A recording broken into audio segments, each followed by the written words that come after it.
Hey everyone, I'm Rick Beato. When I think about the soundtrack of American rock and roll, one voice that immediately comes to mind is John Fogerty. The man behind Creedence Clearwater Revival gave us absolute classics like Proud Mary, Bad Moon Rising, Fortunate Son, and Have You Ever Seen the Rain? These songs defined a generation and still resonate decades later. His voice, his guitar work, his songwriting, it's all legendary. Last week I had a chance to interview him at his home in Los Angeles. Before we get started, remember to hit subscribe. Here's my interview. John, welcome. Thank you. Even though I'm in your house. Yes, welcome, Rick. Thank you. One of the things that I noticed with your career with Creedence Clearwater Revival was that you made records in such a short period of time. Mm-hmm. And when you first signed your record deal, was there a commitment of X amount of records in X amount of years? How did it work back then? Well, my relationship with Fantasy, with the label, started in 1964. Okay. And it was mostly me pestering them at, gee, I want to make a record. You know, I knocked on the door. I'd seen this special on TV called Anatomy of a Hit. And it was about Fantasy suddenly having a hit record, Cast Your Fate to the Winds by Vince Guaraldi, having that hit after something like 25 years in the record business, something like that. You know, they were jazz. Those things weren't big sellers, trust me, because I worked in the warehouse. I was a shipping clerk prior to my... So you really knew. Yes, I really did know. I mean, it evolved. When I knocked on the door, my little band that I'd had in high school was called the Blue Velvets. But sometimes we had backed up my older brother, Tom, on records where it was Tommy Fogerty and the Blue Velvets. Okay. And Tom being the singer on that particular record. So now we're on Fantasy. You know, it was 1964 when I knocked on the door. Happened to be the week that the Beatles had the top 6 songs of the top 10. Mm-hmm. And so, you know, I had come talking about instrumentals because of Vince Guaraldi, and they wanted songs with words. Later I deduced it's so they could own the publishing, right? Anyhow, eventually, you know, I rechanneled or reassessed what I was doing. We kind of pestered them and finally got a recording made in their little shed out behind their warehouse. I wouldn't really call it a studio. It was a room that had a couple of mics and a tape recorder in the other room. Anyhow, we recorded 2 songs that Tom and I had written, and it took forever, it seemed, to get for the thing to be actually on a single. When it came out, or they called us up when it was, you know, ready, manufactured, and we opened the box, Tom and I, and it said the Gollywogs, and it was like, Max, there's been a typo here. Look, they made all these records, and it says the Gollywogs. Well, no, they had pulled a fast one and decided to name us the Gollywogs. They didn't realize that that's just an abhorrent name in England and in Europe especially. Mm-hmm. I won't go, but I didn't know anything about that. And they were trying to be hip and cool like Mod, you know, like the British invasion. They were 90 and we were 19, you know. So probably made 5 or 6 or 7 singles. I've really never counted, and had recorded a lot between 1964 and 67. Mm-hmm. We signed a recording deal in 1964. I was 19. That wouldn't have been legal. Then signed another one somewhere along the way. I was still underage. That wouldn't have been legal. And then Saul Zaentz in 1967 informed us that he had purchased Fantasy and he wanted to sign our group. And the first thing out of our mouths was, well, we got to change our name. We finally saw a chance to do that. We hated that name. Mm-hmm. So we almost viewed that contract as an extension of the ones from before. It was just because we'd been hanging around for by then it was 4 years. Were there any lawyers involved in these when you would sign these contracts back then? I'm just going to take a big flying leap and say no. What led up to us signing when Saul was the new owner, he gave me a copy of the contract. He said, take this home and look this over among yourselves. Well, Stu Cook, the bass player in Creedence, his father was an attorney, an entertainment attorney. Okay, all right. In a big building in Oakland, California. He represented some singers. I know Johnny Desmond was a singer back in the 50s and 60s, was one of their clients, but most notably the Oakland Raiders. And, they were well footed in entertainment law. So we decided, the four of us in the band, let's have Stu take the contract to his dad and he'll look it over and see if it's all right. So that's what we did. And Stu, after that day's rehearsal, went off with the contract. So at that moment in time, Doug and Stu were living in a house out in the country, kind of toward Lafayette, I think, in the Bay Area. And it was out in the country compared to Berkeley or San Francisco, of course. I lived in the Berkeley area, El Cerrito, actually, and so did Tom. Anyhow, one day it's a couple weeks later, it was a Friday, we're loading up our musician van, the do-all van, as it were, and somebody remembers the thing, our status. Hey, Stu, what'd your dad say? Yeah, what'd your dad say? And Stu's first part was, what did Dad say about what? Well, the contract. What did he say about that? And we're, taking drum parts and guitars and amps. Oh, he said it's okay. Okay what? Okay to sign. Yay! Like SpongeBob. Wow, What probably would have never, ever thought about it again if our history had gone in some different way.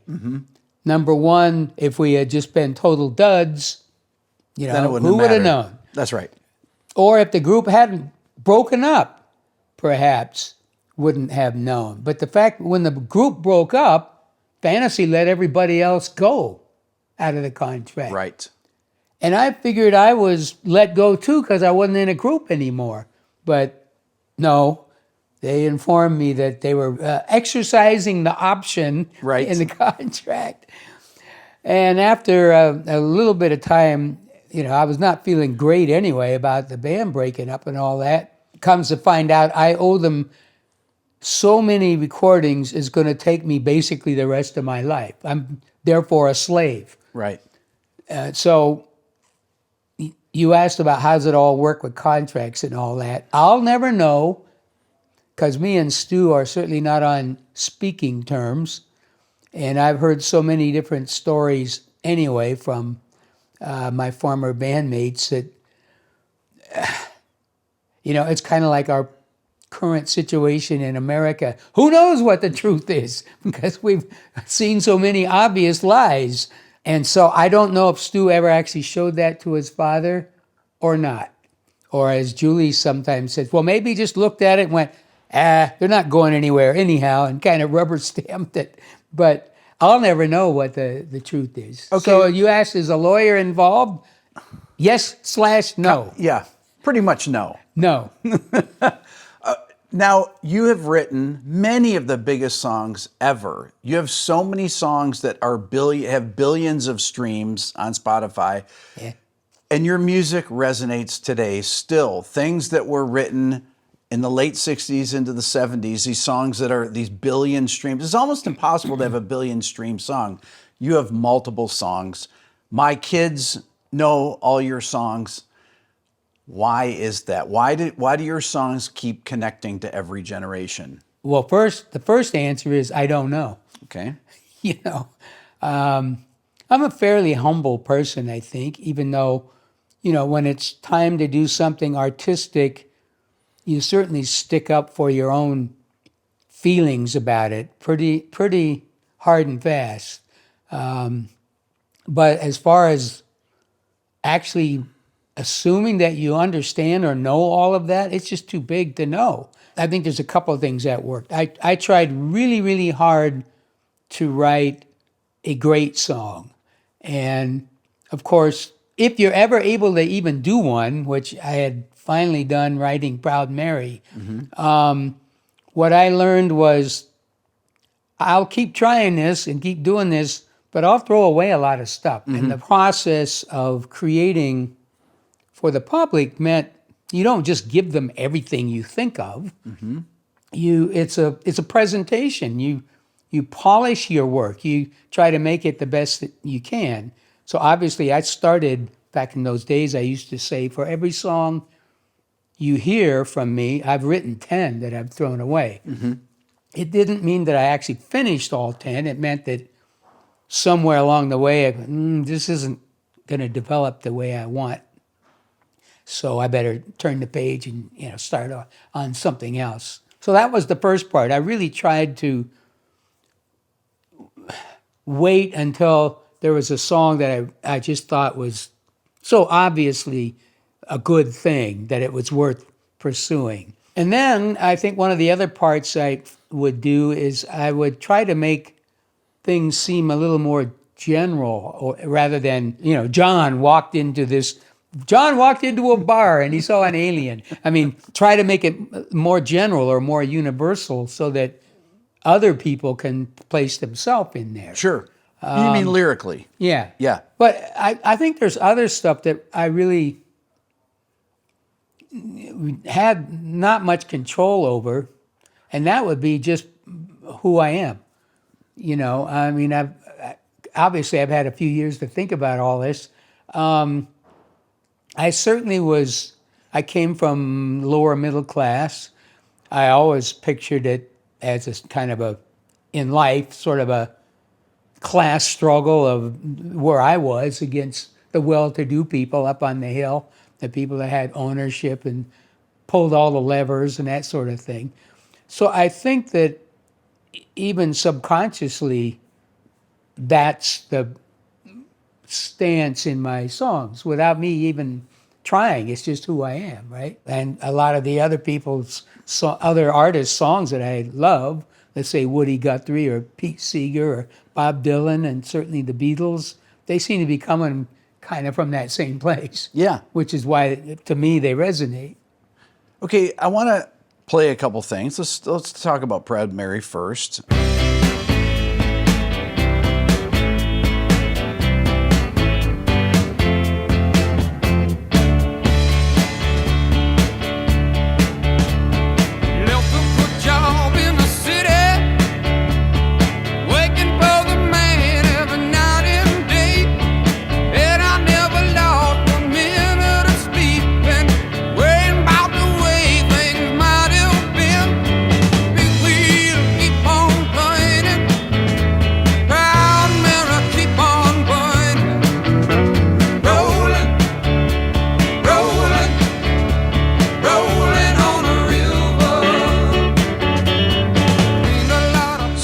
Right off the bat, the chord sequence is a hook. Da-da, dun, dun, dun, dun. Is that how you would approach these things? Like try to find some signature intro before you even launch into the tune? Are these things, because you have a lot of your songs have these really signature guitar features that happen. Well, I always thought that was, because I'm guitar-centric, I always thought that was the best, the absolute elite of making a record. Now, how can I say it? Because I'd been so interested in music and then eventually records and record making, and had, even beginning in junior high and certainly high school, spent a lot of time in studios, trying to figure out how people made certain sounds on their records, that sort of thing. I wanted to give myself and my band every opportunity of being at the top. I mean, that's a lot easier to say than to do, of course, but one of the things in the records I really loved was having a great guitar riff, a lick. Basically, if you're in a room full of people, and especially musicians, if you go dan dan dan dan dan dan dan dan, you know, they know immediately what that is. Yes. And so you're hoping to have that in your music. Now, really, by the time I had named the band Creedence, I was at the, let's say, the front edge, the bottom edge on the way up, but the edge of evolving into having all the cylinders fire. And one of those things I had, you know, that I loved on other people's records was guitar hooks. So as I began writing songs in that era of my life, many times it was the hook that led to the song. Okay. Certainly Green River, you know, I like that. I got to have that for a record. Okay, well, what's this song going to be about? And I would play the lick over until somehow I identified what it was suggesting to me. Okay. And I did that, still do that, actually. Now, did you, I don't mean to interrupt, but did you have a way to capture these things as you were coming up with them so you could remember them? The answer is no.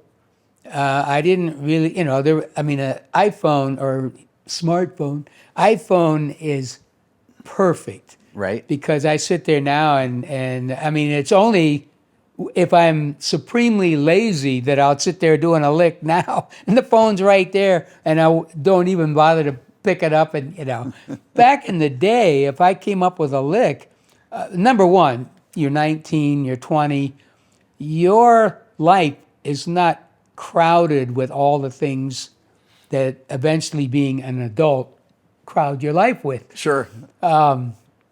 You know, a person that's 17, 18 years old can be an absolute genius in the world of pop music, but know nothing at all about life. I mean, I was one of those, and you see it over and over and over, of course. But I think part of that is the beauty of, you know, you're just not crowding your head with all those adult worries and tribulations, and you just think about music. So mostly I would count on memory. But Yep.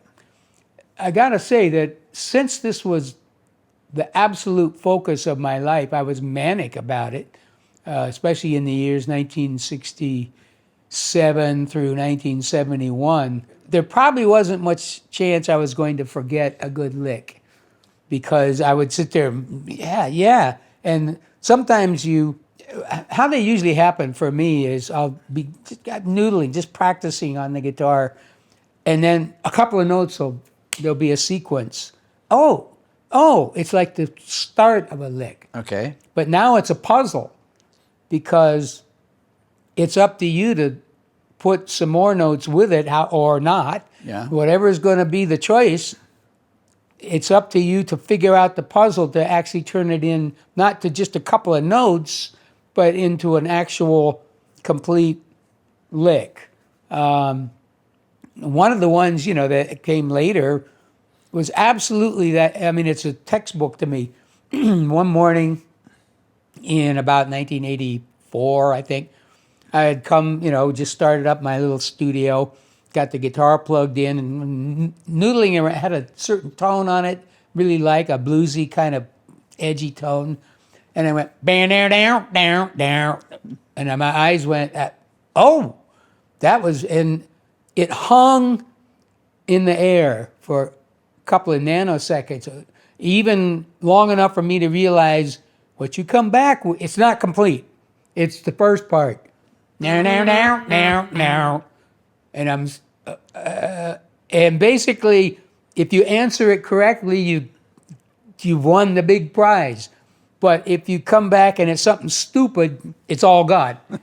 And on that particular morning, yes! And that was a lick. It was a complete item immediately I knew I could start a record with that. I looked in my little songbook, and I saw the words "somewhere down the road." And okay. I stopped at that and went, yeah. And then as I, kind of worked on that lick and stuff for a couple of minutes, I realized "somewhere down the road" is kind of lame. And in that sense of trying to resolve the puzzle, I came up with "old man down the road." Oh, I could see an evil person, almost unstoppable force that went with this lick. And, so the whole thing was complete. And the best part of this story is probably 5 years or somewhere later, the song and the album Centerfield were a big hit and all that. And I went looking through my little book. I went cover to cover, and "somewhere down the road" is not in there. It just... That was just something you thought was in there, right? Yes. And another song that did that was "Change in the Weather." I thought I saw that in the book. Okay. So I believe I may have a Shapeshifter book. When you say your songbook, you're talking like lyric idea book, right? You're like a lyric book. It's mostly titles. Okay. When I got off active duty in the summer of '67, and kind of recommitted to making a go of it, to being now a semi-adult, and the other guys that I had known musically in high school and my brother Tom, were sort of in that mindset that, well, we're going to go for broke. We're going to do this as best we can right now. Basically, the feeling being, early 20s, life's going to catch up with you, and you're going to have to go get a real job, So I decided I got to get more organized, and I went and got this little binder. I called it, this is going to be my songwriting book. Okay. But, and so I put it on a table in, my little apartment, and a couple of days later, because it was empty. I didn't have anything to put in it. I just got to get organized. And a couple of days later, the phrase "Proud Mary" came in my head. And for some reason, that was important. And what did that mean? I had no idea. Okay. I really didn't know what it meant at all. What is it? Sounded kind of cool, "Proud Mary." But what's "Proud Mary"? I don't know.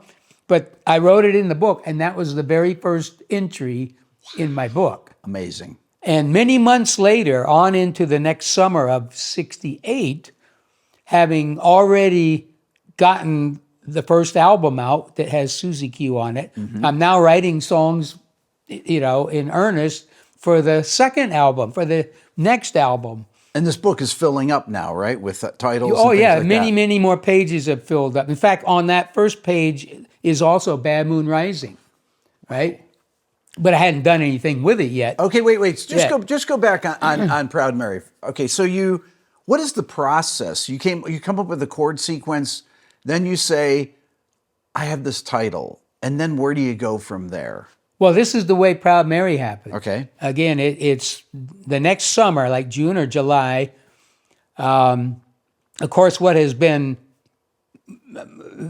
very almost completely on my mind, really, is the fact that I'm in the Army Reserve, and so they controlled certainly my appearance, even though I had lobbied to let me come in during the week, and no one has to see me, and I can grow long hair, and I can do my job and all that, and it won't be, nah. Army's not going that way. So anyhow, in whenever it was that summer of '68, one day there's an official-looking government envelope on my doorstep, and I open it up. It's my honorable discharge from the Army. And now I'm at that point in a young person's life in the middle of the Vietnam War, that might have been the best news you could get. Yes. I went in the house. First I actually turned a real cartwheel on the little patch of grass because I want to remember this, and that's what I did. I went head over heels. Went in the house and grabbed my Rickenbacker and just started strumming, acoustically. It wasn't plugged in. And did that chord sequence that you just talked about. Yep. because that was kind of like Beethoven's Fifth. Mm-hmm. And so I somehow there was another puzzle. Well,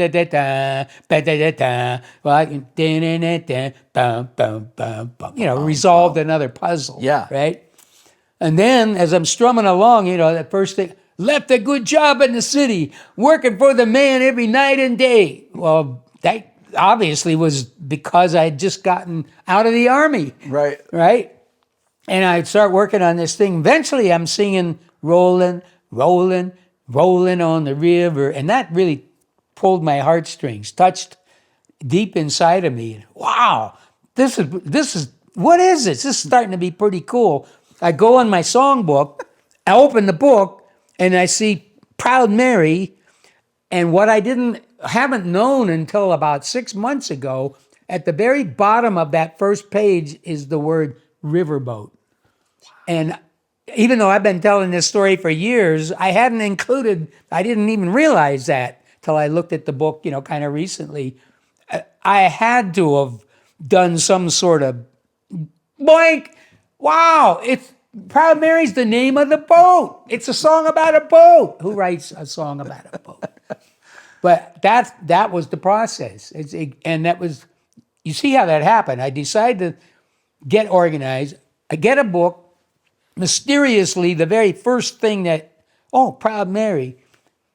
And then months and months later, propelled to do something exciting, open the book and see the very first thing, and there it is.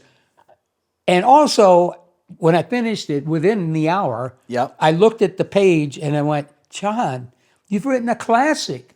I had never written what I considered a song like the greats, like Hoagie Carmichael or Lennon and McCartney or Bob Dylan. I had my whole life I wanted to get there, be like them, but I also knew that none of my songs were good like that. And now I'm looking at one that is. I had evolved and crossed some sort of line, and I was aware of it. So all of that, taken as a line, it's just mysterious to me how that happened. Did you then play it for someone? Who's the first person you would play the song for to hear? Something else I said to myself while I'm holding the piece of paper was, this is a classic. John, you've written a classic. And I'm the only one in the whole world that knows. I mean, I was quite aware that nobody knows what this is, but I do. Now, isn't that strange? I mean, I guess you could be full of it, but... Now, did you play it for your bandmates then and say, hey, I have this new song, Proud Mary, check this out? Probably more than a week later, probably longer than that, before I worked up the... Well, what I had to do was arrange all the parts. Yeah. What's the bass doing? What's the drum doing? What's the rhythm guitar? So I had to get it into that condition first before I could show it to anybody. You said that you had experience in studios before even the Creedence records happened. Yep. So what was the process of recording back then? Let's say in 1968, how were records made? How was a song like that made? Is it live and then the vocals overdubbed after? Yeah. Yeah, actually pretty much, even though we had multi-track tape recorders, meaning about that time, Susie Q was done on... Maybe 8-track or something? I think Susie Q's actually done on 4-track. Wow, crazy. And then later there was 8-track and then 16, which was optimal. But finally, that even moved up to 24-track. I'm talking still tape, 2-inch tape. Yep. Knowing that the Beatles recorded their records all at once. It wasn't overdubbed. They playing and singing at the same time. Elvis, all the people from that era, you had to do everything at once. And my career went far enough back that when I was in high school or around there, I had made some records. They were done live. The Tommy Fogerty and the Blue Velvets records were mostly made all at once like that. I think perhaps some of his vocals might have been overdubbed, but Not sure I don't know how many tracks or what kind of tape recorder that was. But yeah, the band, I mean, the real process was the band would set up instruments. The band in high school was drum and a piano, and then I would overdub a bass. Okay. In the beginning, I actually didn't have a real bass. I just tuned down a guitar, and not the same. It's not the same. So in '69, you guys released 3 albums. So it must not have taken very long to make a record. Yeah, I would usually do things in groups or bunches. The whole reason for having put out 3 albums in that year of 1969 Yep. Was because having labored in the wilderness, for years and years, suddenly in '68, Susie Q's a hit. Yeah.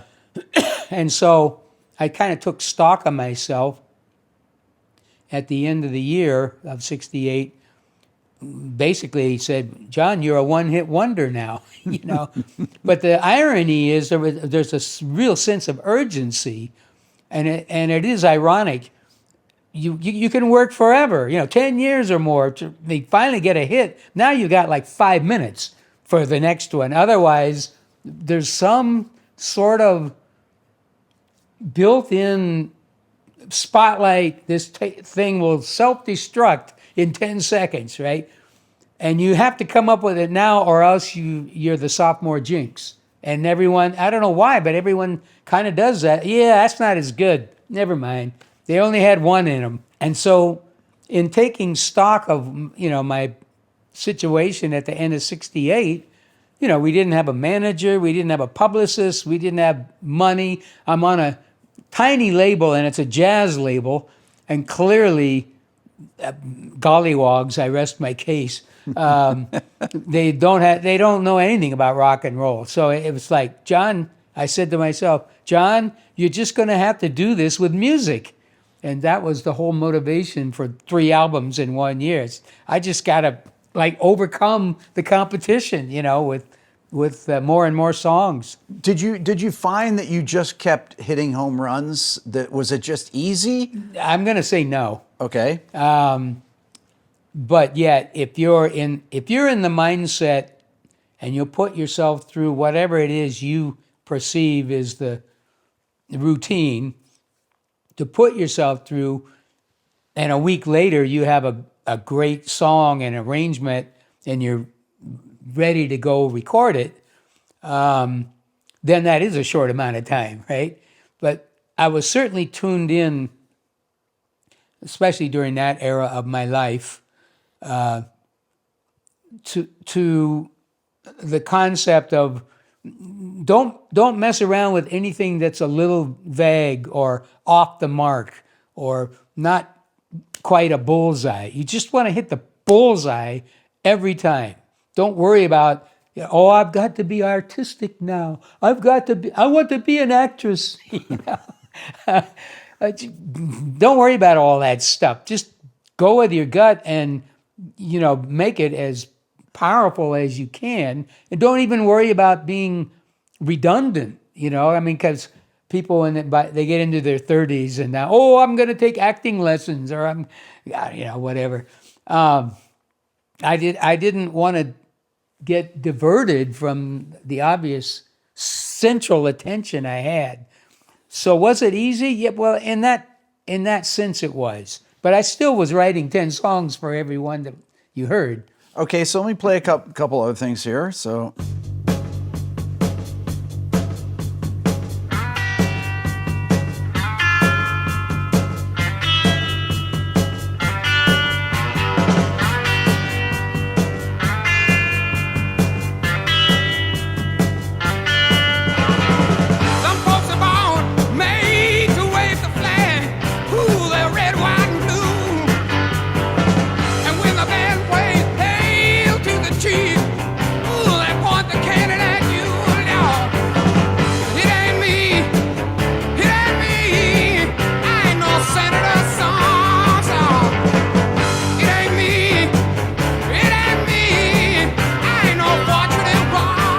Okay, what guitar sound is that on the lick in the beginning? What is it, a Rickenbacker or something? No, that's a Les Paul Okay. custom. It's the black one. Through what, though? It has such a unique sound. I kind of think that's deluxe or a Vibralux. Okay. But I'm not absolutely certain. The reason being that the custom amp, the tuck and roll ones from the 60s, which was kind of my main amp, it tended to have kind of a hollow, whatever, phasey sort of sound, and I hear that on that part right now. Yeah. So I didn't take any pictures, so I don't know exactly what that is. What microphone are you singing through? Do you have any idea? Would it be a U47 or something, U67? That was probably a 40, well, right then. I think, but that was done at Wally Hyder's in San Francisco. Probably what do they call it? The FET 47? Yeah, FET 47. Yeah. Okay, the distortion on your voice like that. Are you singing really hard when you're doing that? Yeah. Okay. Yeah. Because, it really is, sounds like you're just slamming it. Well, that was the whole point of that particular record. I don't mean the song, I mean the record. Yeah. I wanted my band to have just a balls out, ass kicking rock and roll song to do, with this just, none of this mellow, introspective, but I wanted to, like that. And that's what Fortunate Son became. Now, was that also a thing where when you wrote that, you said, I've written another hit song? Fortunate Son was the shortest song I ever wrote. Okay. About 20 minutes. Okay. But, all the stuff, this is 1969, all the political and cultural stuff is just brewing in my mind. And I'd already been showing the band the chords to the song. Yeah. And I had a vague idea of what it, but I literally went into the bedroom with a little tablet and a pen, thinking the song was going to be called Favorite Son. Okay. Because that came from, years and years of watching political conventions where some guy, stands up, the moderator calls on our friend way out there, and stands up and says, sir, the great state of Texas would like to nominate her favorite son, Billy Saul Estes, right? And they all said that, favorite son. And to me, it would be a phrase you could use and talk about, the politics. But somewhere after I walked into that room, and this kind of thing was happening quite a bit, just not in such I had no lines of the song at all. Okay. And suddenly I'm sitting there, and some folks are born made the way that, and whoa, that's pretty good. You got to, actually, I don't think I had a guitar with me. In fact, I'm sure I didn't. I'm just sitting on the bed imagining this song because I know how I'll sound when I sing it. Mm-hmm. And somewhere Favorite Son flipped into Fortunate Son. Was it maybe because of the way it sang? That Could be. Yeah. Could be. That you've identified something I thought was pretty important. I would, in my songwriting guys, person, I would actually look for the word that sounded the best to sing. Yeah. Or scream or whatever. Yeah. The guitar riff there, right? That's another one of these what I call signature hooks, right? Mm-hmm. That you hear the intro, even before the song starts, you're like, oh, I love that song. Mm-hmm. Once again, you're always searching for these things, these intros to grab the listener, right? And so they know exactly, oh, this is the new Creedence song. Well, I think this is very important, and it's so important to me anyway. It's endemic. I just what I do. I grew up after being 8, 9, 10 years old. By the time I was a teenager, I watched rock and roll being born, Elvis, of course, and all the rest of it.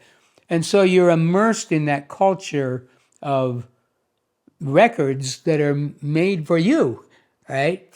And I just said it subconsciously, records. Yeah. In other words, much later in the evolution of things, there became the type of artist called the singer-songwriter. And we all picture, got a guitar and singing his heartfelt lyrics about something he believes in and all that.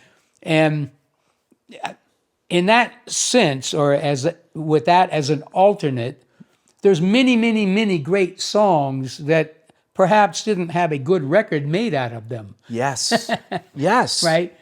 So making a great song is a wonderful thing to aspire to, but then the next step is even harder. How do you make a great record? Right. And so what I was trying to explain there is long after my early beginnings, at 3 years old, going, shoo, fly, pie, apple pan, daddy, make your eyes bug out, and your tummy say, howdy, right? I had learned that from my mom singing it and from the record that was probably on the radio when I was 3 years old.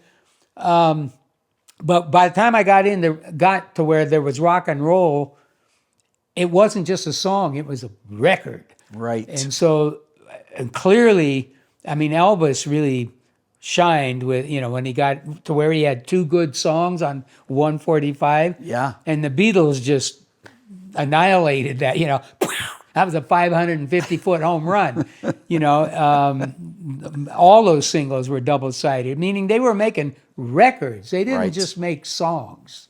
And so that whole, you can't be singing all the time. Yeah. Unless you're just by So you have to have great instrumental parts in these songs, right? But this is going back to what you said there is just really interesting. I've never had anyone explain this in this way.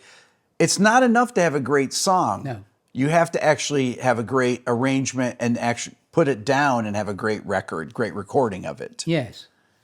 Yes. And so some, we don't say it so much anymore, but up until digital took over everything, with streaming and all, people used to talk about, oh man, that's a record. And you would say that with the utmost appreciation of what you were hearing, because somebody, it's not an accident, especially if some guy does it more than twice.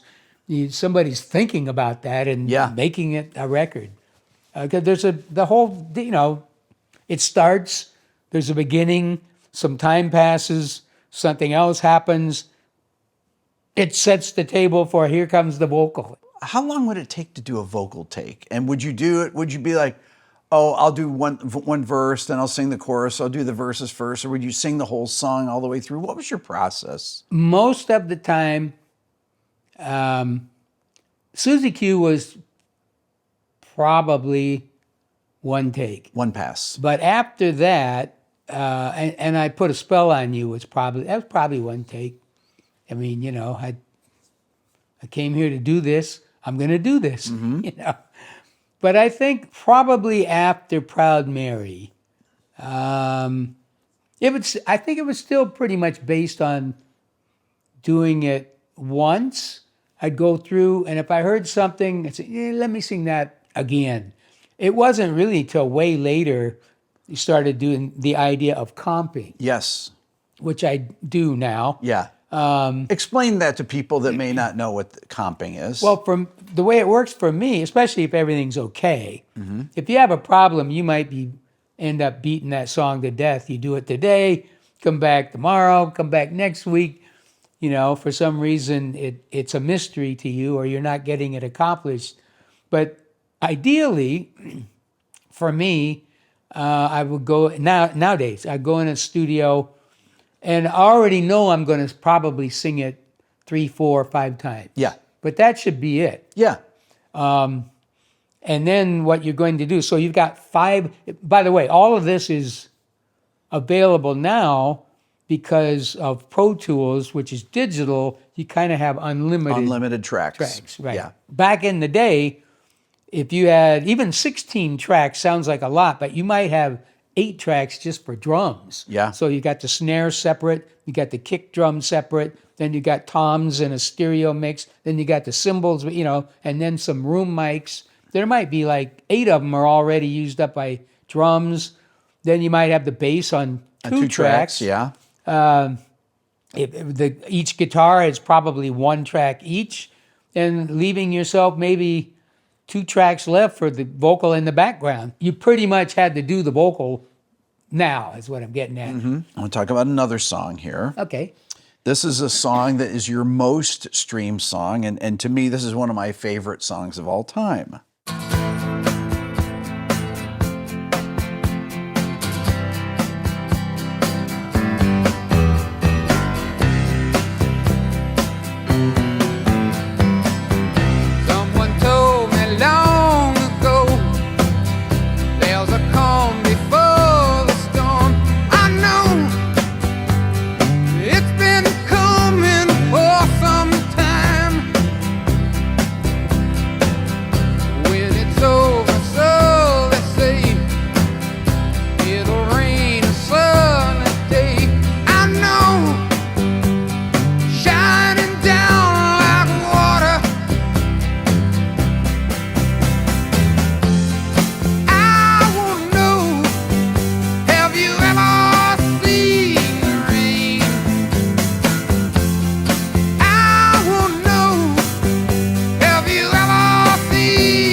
So you have this hook line that you repeat twice, and then you have the tagline, actually, that finishes the thought in the chorus there. To me, this is a perfect melody. This, like, everything about the song is just a perfect song, perfect melody. How did this song come about?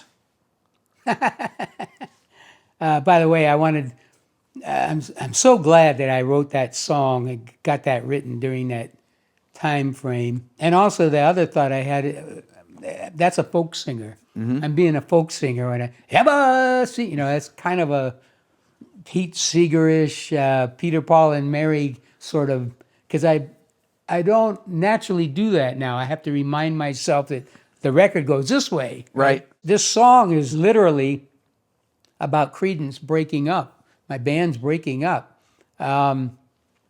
It was a late part of 1970. We had already organized that we were going to go in, I think in November, and spend a whole month in a studio to record an album that would be coming out, I guess, at Christmas time. The world was a lot less formulaic then. Okay. Now they'd be working on it in June, you know. Right. I mean, the release. We were all together at our place, the factory, because we were going to have a lawyer meeting with a guy named Seymour, the attorney. So that means we're all there at in that time frame. So then the other 3 guys sort of pull bands learn to call these things band meeting, especially if you're successful. Right, of course. And so I got sort of surprised, kind of shanghaied into this, and everybody was demanding, well, we want to all write songs, and we want to make up our own parts on the records, and that sort of thing. And it was basically an ultimatum. And what I took from it, because I'd been able to kind of push back against that happening for about 2 years. And meanwhile, we'd had all this wonderful success.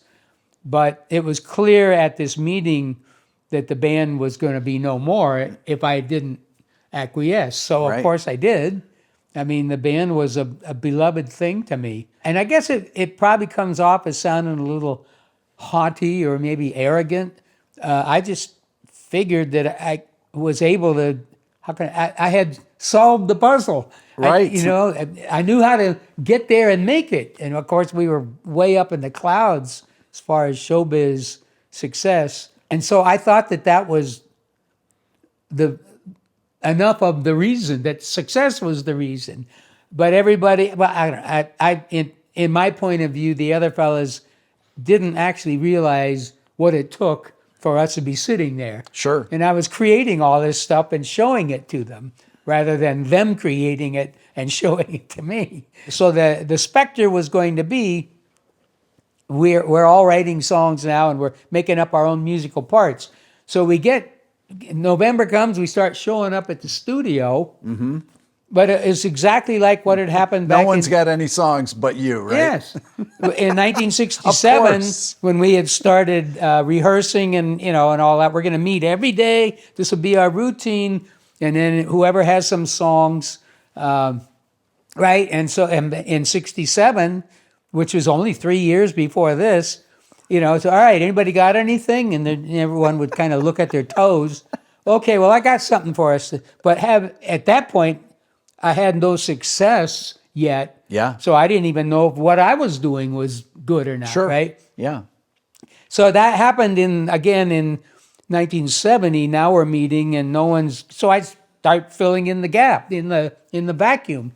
And going home at night, because nobody else was writing songs, I started working on this song called Have You Ever Seen the Rain? Yeah. Really the setting for that was, the metaphor in life, obviously a natural phenomenon. There could be a blue sky.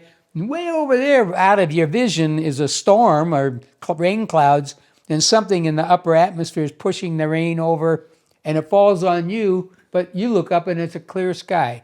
And to me, here is our band going up in the bluest sky you ever saw, and yet everybody's grumbling and unhappy and miserable, and I couldn't understand that. That was what caused me to write the song. By this time, you had so many big hit songs. Did you have an idea when a song was going to be a big classic like that? Or did you still never know until it came out and people heard it and reacted? I think the way I felt was I knew that it was a good song and it was going to make a great record. I think I knew that much, but I put it this way, I didn't realize Proud Mary would, well, I'd never had that feeling before, so Yeah. I didn't know what it would take. But other songs that I wrote, when I realized that they were good, that was the place for me.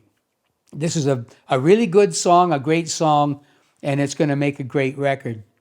I mean, there was a point in time when Creedence's biggest record actually was looking out my back door. Mm-hmm.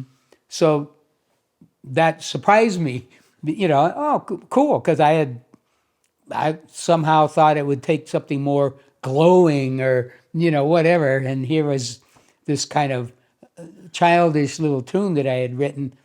So I didn't really know which one would be a bigger hit or that sort of thing. Have You Ever Seen the Rain, though, to me, really, it makes a lot of sense that it's certainly the biggest streaming song I've written. Because of the melody, it's more pop than, so many of my songs are like Green River or Bad Moon Rising. They seem to be kind of bluesy based, Born on the Bayou, But Have You Ever Seen the Rain? It just seems to be more pop melody to me. And, other artists, Beatles, for instance, have lots of those, that sort of thing. And I definitely was starting to venture into that realm, you might say. Now, this may be a strange question, but when you sing things like the I Want to Know, you're able to kind of hit that with a lot of power.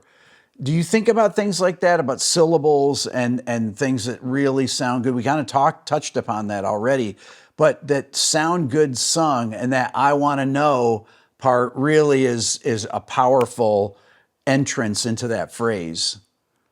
I do know when it's fun to sing. Yeah. But I don't always know the result that's going to be there later. I mean, sometimes you do, sometimes you don't, When you're going to play a song for the band, like this song or any of these songs that we're talking about, there is one moment where you play it for the whole band. And is it typically on acoustic guitar? Is it an electric guitar and you sing it through?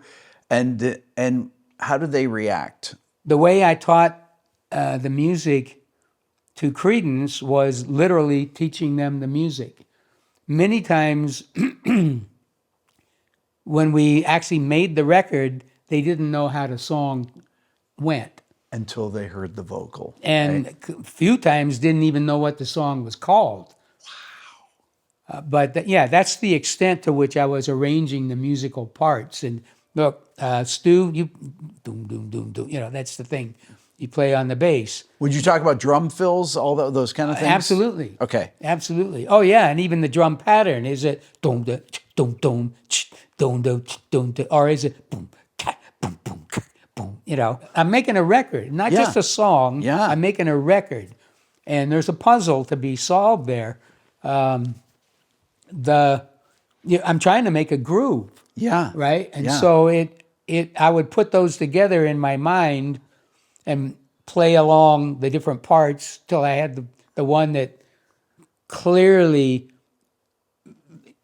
supported the groove and yet was basic or simple enough for the person that had to play that part. Yeah. We were not technical whiz bangs, you know. I mean, including myself. I was good at guitar, getting a tone, playing with emotion, but I wasn't like, what's it in the Mahavishni Orchestra, John McLaughlin, yeah. Yeah. You know, these guys that get laid, I mean, that really wasn't even the style then in the late 60s to be, if somebody sat there and went, I think everyone would have laughed, you know. Like, go play jazz somewhere, you know, and then go play golf. So I didn't worry about that. I just thought, put it this way, my idols as far as making music as a band was Booker T and the MGs. Now I thought they were way up here as far as their technical ability, but other than Booker, that's probably what it was. Each guy in that band had figured out how to make a very powerful statement. Mm-hmm. And when they played together, they're still my favorite rock and roll band ever. I mean, it's just such a feel, such a groove, you know. Just talk briefly about how records were mixed. Would you guys be there on the console mixing the songs and do a few passes? Like how did you guys? You said you got the guy. You was it you? Was it you? Yeah. Who? Well, here's what happened. Okay. Susie Q. Remember, there'd been no major success at all. Okay. And as much as I liked Porterville, which was the first song that I had after coming off active duty, it was a pretty good song. It wasn't a good record or a good recording. Interesting. It's a little bit, it wasn't as strong as the song was. And so Susie Q, I had really delved into it mentally and thought about it, and to the point of rehearsing. We rehearsed that song for months, playing out at the Shire, this place out in the country that I had mentioned, and then got the basic track recorded. But I had used, because I don't read and write music to any form that would scare anybody. Okay.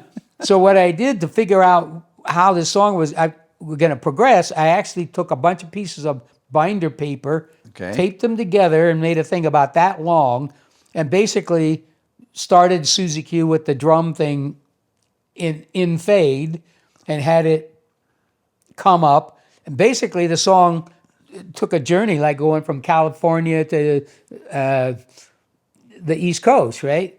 And so I wrote in at what point each little thing was going to happen, particularly the things that were going to be added afterwards in the studio. Yeah. Meaning for one verse is a little telephone EQ is put on the voice. Mm-hmm. There was the Fine Mine Moon June thing, which was kind of tongue in cheek. It was supposed to be singing all those rhymes that people, it's kind of overblown and made pompous. But it's actually one of my favorite parts of that record because it created a really cool atmosphere. And then the last one, real feel, and it kind of goes on like that. And suddenly a guitar comes out, right? Well, all that was on a piece of paper that was a map of the song. Okay. So when I went in to mix it, and all the guys were there, we were proud of this recording, but they were sitting down like on the other side of the console, the mixing desk, where the window is. And every couple of minutes there'd be all this laughter and all these, like, oh, hey, that's not going to work, that kind of thing. And I was just getting more and more paranoid, trying to do what I was trying to do. And there's no proof. Right. I'm no certified Nobel Prize winner or anything. I'm trying to create this thing, and everybody's laughing at it. So I got it done. And I vowed that was the last mix that the other guys were going to be present at. And that's the way it was. And, I mean, it sounds a little forceful, I guess, but I couldn't take it psychologically. It was darn near self-defeating, I guess is what I'd say, because I had to keep, what's the word? It wasn't done yet. The thing wasn't finished, but yet I had to act like I really know what I'm doing here. One of the things that's wrong with that is it's very hard to then, once you do it one way, all in the atmosphere of that going on, it's hard to say, no, that's not working. I should try something else. And I'm sure I had to do that. But when you got everybody looking at you and laughing at you while you're falling down, right? Screw that. No, you're not going to be around when I'm mixing. I kind of knew that you were really involved in that part, but it's great to hear how involved in all the different elements that you were. Well, yeah, it wasn't going to just fall out of the sky. Right. I mean, that was kind of what I had learned in that shed that was behind the warehouse at the old Fantasy. It doesn't somehow magically get better, if you listen to it more times or something. Someone has to do something proactive that's not kind of clear. How do I make that? You have to figure it out. Yeah. Were there records that you admired that you thought, oh, I love the way that record sounds? Other artists' records? Beatles. Absolutely the Beatles. So when you heard the Beatles records, give me an example of a Beatles song that's like an amazing. All of them. They're so great. But Rubber Soul was a revelation, just how you could hear everything. Yeah. And yet it all made sense, and it was great rock and roll. And, the Beatles, people, I mean, history just sees them all as this one big clump. But the Beatles, if we were at that age, they evolved in front of our eyes. Mm-hmm. And they were very smart, and very smart musically, and also commercially, I think. They were truly artists. Yeah. And they got bored or tired of sounding like something they'd already done. Yeah. And so they would just kick themselves to evolve to something else. And I suppose because of all those years playing in clubs and all that, they could, in other words, Rubber Soul was kind of lighter instruments. Yeah. It's kind of, and yet they played it with such force that all those songs are just, all those recordings. Yeah, Nowhere Man, then Norwegian Wood. I mean, the songs that didn't sound like anything they had done before. That's right. Yeah. And yet, that was, I mean, they evolved many times, but that was one of them. Remember, Sgt. Pepper hadn't happened yet. Right. And Abbey Road hadn't happened yet. Here was somebody coming, this is the same guys that played Kansas City or Twist and Shout, firmly in true rock and roll, so to speak. And now they were off doing something else, but it was crazily entertaining and interesting. Yeah. I don't mean to veer off here, but you're playing this Rickenbacker back here. And what's the deal with that Rickenbacker? I asked you if you still had that, and you say this is the doppelganger. Yes, this one is the twin. The twin. And I had taken a close look at this. This one still has the original Rickenbacker pickup in the bridge position. Okay. Whereas my real one, Yep.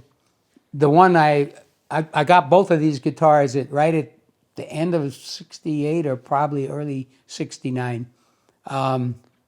Did a bunch of changes on one of them. You did them yourself? No. Okay, you had someone Well, done. I had some of them done, some of it I did myself. Okay. Now, the one that I changed and ended up using on all the recordings, Yep. It's got a humbucker pickup in the bridge position, whereas this one is stock. I did that because I was trying to have a little more Bite? bite sound, especially when I would go to that pickup by itself. I took the tuners off of that one and I think they were called Grovers. Grovers, yeah. Oh, yeah. Because they were smoother. Yes. Had the whammy changed from the Rickenbacker system that basically used a little leaf spring Yes. that just, and it was kind of funky, to a Bigsby, because Bigsby was kind of the coin of the realm then, state of the art. It was just really smooth, and it sounded that way. Chet Atkins used it, Bigsby. And the fourth thing I did, the little knob on Rickenbacker's wiring basically was some funky kind of a balance between two pickups, but there was no way to turn the guitar off. Okay. So I just had that changed, because I'm standing in front of an amp with distortion most of the time. Yeah. And so I had that changed to a volume knob so I could actually turn the guitar off. All those were done by a technician, probably Hideo Kamamoto in Oakland, who was doing a bunch of great luthier work. The only thing I actually did myself was I took the nameplate off and painted Acme. And so that guitar I now refer to as Acme. But the reason I'm standing there in the studio there, that looks like it's probably about 1973 or 4, because I had given Acme away to a 12-year-old boy that came up about the time Creedence had broken up. Mm-hmm. Everything was kind of over the edge, down in the abyss. And I was pretty forlorn. And this kid's, John, do you have any guitars? I could have one of them. I took my most famous thing I'd ever owned and gave it to the kid. Wow. Yep. There is a happy ending. A few years ago, my dear wife took it upon... This is a litmus test of John. In the 90s, just by accident, we were going out with our kids on a Saturday to find this arcade full of, game machines for our kids. And right next door to the place we were actually on a mission to get to was Norman's Rare Guitars. And I said, honey, look, a guitar store. I walked in, and Norman happens to be in the store. I walk in, immediately, John, I have your guitar, right? Oh, I don't even know what he means. What do you mean you have my guitar? Come here. And he somebody brings a case out from the back room, and he opens it up, and I look inside, and it's Acme. And Oh my God. I look at it, but I'm still not healed. I'm still pretty, folks, just look it up on the internet or something. But I had a few things go wrong in the music biz. And so I'm pretty I'm still suffering from those wounds, you might say. And so I look at it, and so then I go off in the store, because it's a guitar store. I'm kind of trying other stuff other out. things. Yeah. Sure. And Julie comes over and says, he wants to sell you the guitar, but it's $40,000. And I go, are you, what the, a few explode. Besides, that's my guitar. He should just give it to me, but I don't want it, so I left there. I didn't even seriously, I thought the price was obscene. Right. And I kind of couldn't handle it anyway. Mm-hmm. So that was, around 95 or something, 1995. So around 2015-ish, one day we're driving in the kid van, the soccer mom van, right? And I turned to Julie and said, what do you think about that old guitar of mine?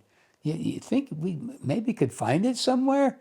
Which obviously, that was a signal that I was pretty much healed. Yeah. And okay, because before it had represented so much stuff, I just couldn't deal with that stuff, right? Mm-hmm. Anyway, Julie, after it became a big project, but she found my guitar out in Ohio. Okay. And had it. She got it home and she put it under the Christmas tree. Wow. That's yeah. I mean, and I was ready for it. By the way, and I've recorded a new album called Legacy, where I re-recorded many of my songs from the Creedence era, and that Acme guitar is all over it, being played by Amazing. me and also Shane. Fantastic. Yeah, there's no other guitar in the world that would produce that sound. Okay, And so speaking of sound, I always wondered from back in the late '60s when people started playing with more distortion in their amplifiers. Did you use pedals or you just cranked the amps up? I didn't know anything about pedals. Okay. In fact, I think there was, it's one of those weird things in life you notice, especially culturally or politically, people will change their mind about some subject. At first they're one way, and then with some education or whatever, and I was kind of that way about pedals. Why do I need a pedal? It seemed like some communist idea or something. The amp I used a lot, almost exclusively in those days, was that was the brand Custom. Custom with a padding on the outside. Right. And basically it was solid state, but they had created this amp in such a way that its natural sound, if you turned it up pretty loud, it was a 100-watt amp. Yeah. Solid state, but it didn't have that horrible, tight, too clean sound that so many of the solid state amps were into. And I always felt that a blackface or the silverface Fender, the twin reverb, the big amp, I thought that was too harsh for me. I still do. It's just, the Custom amp kind of had some hair on the notes, and it was perfect for strumming an electric guitar, especially a Rickenbacker. The toaster pickups, like on that guitar, weren't real loud, so the amp had some finesse to it. Had some, it didn't just hit you like a humbucker pickup, which is louder. And so you could strum and be acoustical sounding, even though it's an electric guitar, but it's a Rickenbacker. It's got that jangly thing. Yeah. That combination was perfect. The Rick with the Custom amp. When you toured back then, how many guitars would you take with you out on the road? Two. Just 2 guitars, Yeah. okay? But they were in different tunings. That was the reason. Okay, so all the monitoring that there was were just floor monitors at the time back then. And probably not even, right? Back in the late 60s, was there even floor monitors? They weren't, as a rule, in one place. Okay. Sometimes it'd be like side fills Side or fills, something. yeah. When did they start getting proper floor monitors and things like that? It was early 70s? That probably happened, I sort of pulled back from showbiz around the time Creedence broke up. Yeah. And so I wasn't out touring and taking advantage of all the developments in technology that, like the Grateful Dead started having these gigantic PA systems that certainly was one element of the attraction of going to their concert, because it was, it was just huge sound. Yeah. I kind of missed that. I had to catch up when I started touring in the late 90s. Now, when you go out and play, do you use in-ears? It's been a struggle. When I first started in 97 at touring again, I was using whatever the monitors were and learning that, there's this new thing, these in-ear things. Yeah. So I think within a short time, I've jumped in. This is the new thing. I have to learn how to do this. And I went straight to the in-ears. And as a matter of fact, there'd be a lot of times you couldn't hear the vocal on our stage. You'd have to be out in front to hear it, because all these engineers are saying, you can't have the vocal, it'll make it feedback, blah, blah, blah. So our stage was actually kind of quiet. Okay. I hated these things. They were weird, right? Because I would notice the first thing I missed was interaction with the audience. Yes. So I'd turn around, I'm facing the drummer or whatever, and hey, John, how you doing? And I'd turn around and be looking all over because I couldn't tell where that voice came from. Sure, it's just coming in your ears. So, right. Yeah. So I actually tried for a while having little microphones, across, so I could get some kind of sense of, how can I say it? There are house mixers Then there are stage monitor mixers, and then there are in-ear mixers. And there might be 10,000 front of house mixers that are good, and there might be, I don't know, 1,000 stage monitor mixers that are good, and there might be 3 in-ear mixers that are, because I don't know what they're listening to, right? And I got a lot of guys in the band, they all have different mixes. Yeah. And so it was continually, if everything was perfect, they were a dream. Sure. But like I tried to imply there with a little sarcasm, it just seemed like even if that one guy was really great, he would probably miss it 50-50. Yeah. And so you would have the bass would be really loud. Well, I will tell you my story of when I stopped using them. It was it was a show in Sweden at the Tivoli, and had just fired the prior in-ear mixer, guy, right? and had a brand new guy who insisted he knew, and that show I happened to be doing my song, or the song I recorded with Creedence called "Nighttime Is the Right Time," and I go to do the song, and all I'm hearing at a dinosaur type level is the piano. Gang, gang, gang, gang. Oh my God! It's like, and that's all I could hear. And of course, this person had assured me that they anyway. I just decided after that, John, just go old school. Just do wedges and figure it out. So I actually have the in-ear things. One of them's tucked away and never used. The other one's kind of sitting here, almost falling out of my ear. And the only thing in it is my vocal and my guitar. And so if I get in trouble with pitch, I can't, it's so loud, I'll shove that in there and maybe have a better shot at singing in tune. It's great. Okay, hold on.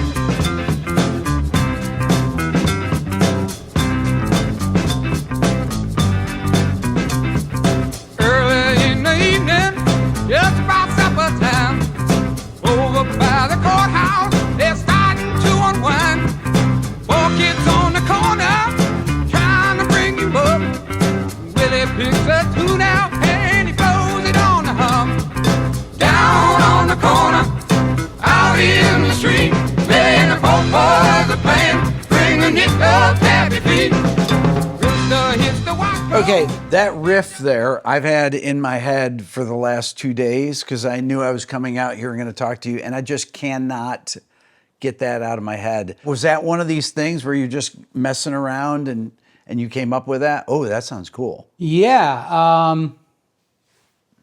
I think I had the song first in this case. The song itself was inspired by a full-page ad I saw in a newspaper around that time for a Winnie the Pooh Super Pooh package. Okay. And I don't know if they sold, what did they call that, miniature aid or whatever, film of the Winnie the Pooh things, because it was, there was no tape, there was nothing like that. Yeah. 1969. But it was obviously for the home consumer to purchase a Disney product about Winnie the Pooh, the Super Pooh package, right? And I looked at that and I loved it. Just looking at, and Winnie the Pooh had been a favorite of mine, and also to share with my kids. That's just the way that Sure. It still is. Yeah. Anyway, the wonderful thing about having children is you get to see the world through their eyes. And that's the best place there is to be. Yes. Absolutely. I wish everyone would just stay there and see it through a kid's eyes. So I determined that might make a cool idea for a song. And I said, wow, Winnie the Pooh and the Pooh Bears. They're a little band and they're playing music. And it's got to be fun and it's got to be for little kids and stuff. Of course, I realized, Disney will probably get, angry if I take their Winnie the Pooh and make a song out of it if I'm, not in their movie or something. So I figured, Winnie the Pooh and the Pooh Bears. Oh, Willie and the Poor Boys. Okay, that works. So I think I had come up with the melody for the song itself first, and then started working on the bass line or guitar line that was the actual riff or hook. Yes. for That's the that's a song. really incredibly catchy hook. Yeah. It's a funny thing about that song and Fortunate Son you were talking and talking about mixing. This was in the late 69. We had done an episode of the Dick Clark show. Oh yeah. On Saturday. And I think it was the first time they dedicated a whole show to one artist, right? And then the story goes, they called us up a little later, said they had misplaced the tape somehow. So they wanted us to do it again. Okay. They were willing to fly up to San Francisco and kind of tape the whole episode there, which was cool. So Dick Clark was there and his crew was there and stuff. And so it turned out we had gone in and recorded the basic track for Down on the Corner, Fortunate Son, which was going to be the new single, right around that time, probably the week before. So the actual day of the show that we're taping Dick Clark's episode at night, starting at 7, I went over to San Francisco early with my gear to Wally Heider's, and basically for the two songs that I just mentioned, Down on the Corner meant I had to add some maracas, which I had practiced a lot, got my chops up. And if you listen real close to Down on the Corner, I think it's the middle solo where the guitar is going dun dun dun dun dun dun dun dun dun dun. If you listen really close, it's right there. Yeah. But what that was, I had gotten that far with the maracas. And for some reason, my engineer had a buddy drop by. This is why I kind of don't like this sort of thing. And and I'm trying to get his attention, but he's talking to the buddy. Right. And he's not looking out in the studio. And I got the maracas, but I only got that far where I perceived I'd gotten off beat. So I wanted to back up and, punch in and go the rest of the way. And none of that worked, so I finally went, and he turned around. Then I did a harmony or even the lead part, but right? Then I sang all the background parts. I was going to ask you that. So that's all you sing in the background vocals. Yep. Then I sang the lead part. Yep. And now it was time to finish Fortunate Son. And so I've always said that the lead vocal on that, I don't know if there's any more guitar. Yeah, I think there's a ancillary guitar part that fills in, but it's low stuff, not the high part. And maybe double the, in the middle, and because you can hear it kind of phasing a little bit. It's just two parts. My lead vocal on Fortunate Son, there's a couple places I kind of cringe because my voice was kind of starting to wear out from all that singing. But anyway, having done all that, then I had 2 songs to mix. Oh my gosh. Got them mixed, took the tapes over to the Dick Clark thing, and so he was able to have them right on that show So that was right all now. on the same day. Yep. Unbelievable. And that episode was probably played that weekend. Wow. So, it was a way of getting your new song out there now. So the name Wally Heider, why do I know that? Did He, I guess, was a sonic kind of audio person. Yeah, he And he had a big studio in L.A. Okay. And now he had just opened one in San Francisco, Did he I have think. an API console or something like that? Yep, that's That's there. what it was. Okay, so that's where I know his name from. Oh, you're a gear guy. Yeah. Good for you. Yeah. Yeah. I've had people come up to me and say, you were lucky during that era because you had those API consoles and that was like the top of that That's right. technology or something. Okay.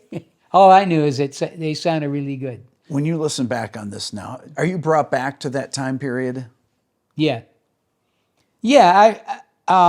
Like you just said, Unfortunate Son, there's a couple notes that bother you still, or that you think about. Like a couple. Oh, I vocal hear them on things. the radio. I mean, Yeah. yeah. That is hilarious. I find with the people that I've interviewed, they all have these little things about songs that bothers them. Well, that's something that, yeah, I mean, I hear a guy singing flat, but I've actually joked sometimes talking, maybe that's why it was a big hit. You're trying to do it, one thing, but I don't know, it was a big hit, so perhaps that was part of the appeal. I don't know. I wouldn't try to do that on purpose. It still can, of course, happen. There's times I'll finish a phrase I'm singing, live in a concert, and for some reason I got lazy and it went burnt and it just hit a bad note there, and it's like, I'm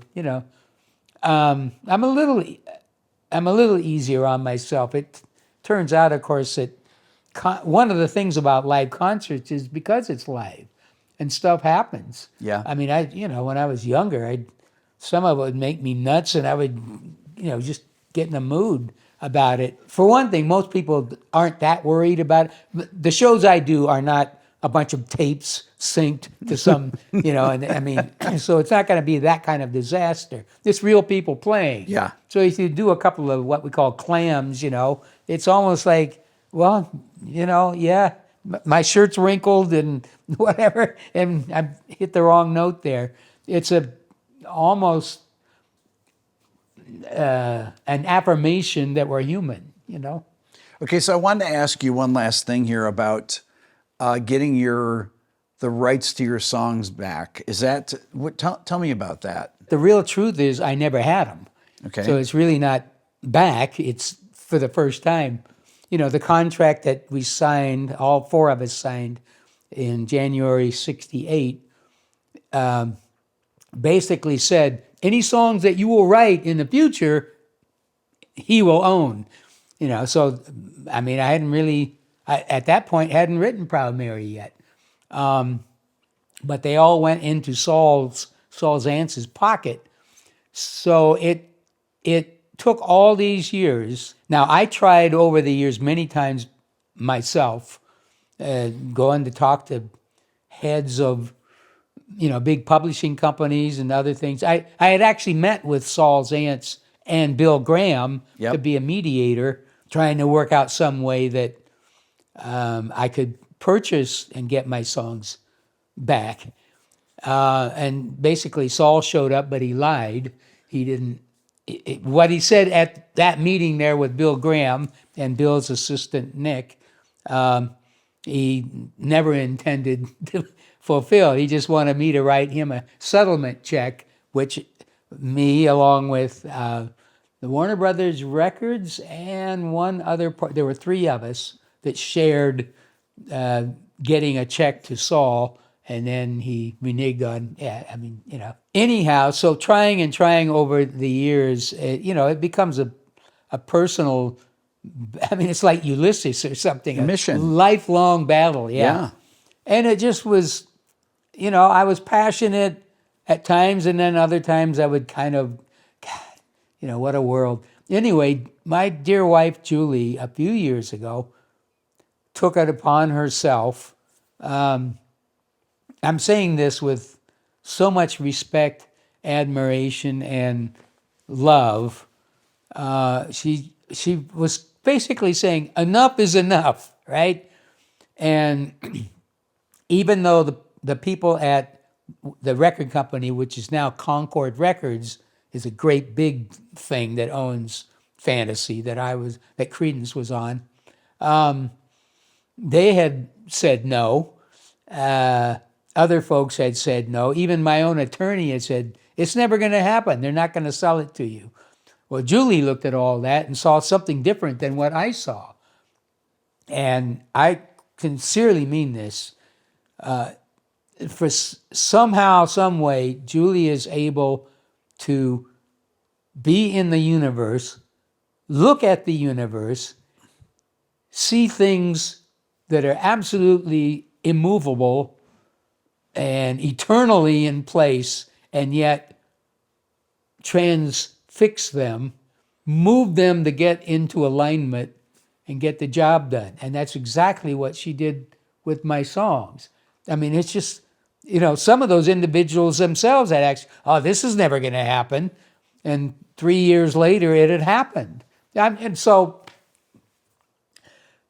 please understand, and besides truly loving my wife, who just has this manifest ability to realign the universe, I am absolutely grateful that this happened now.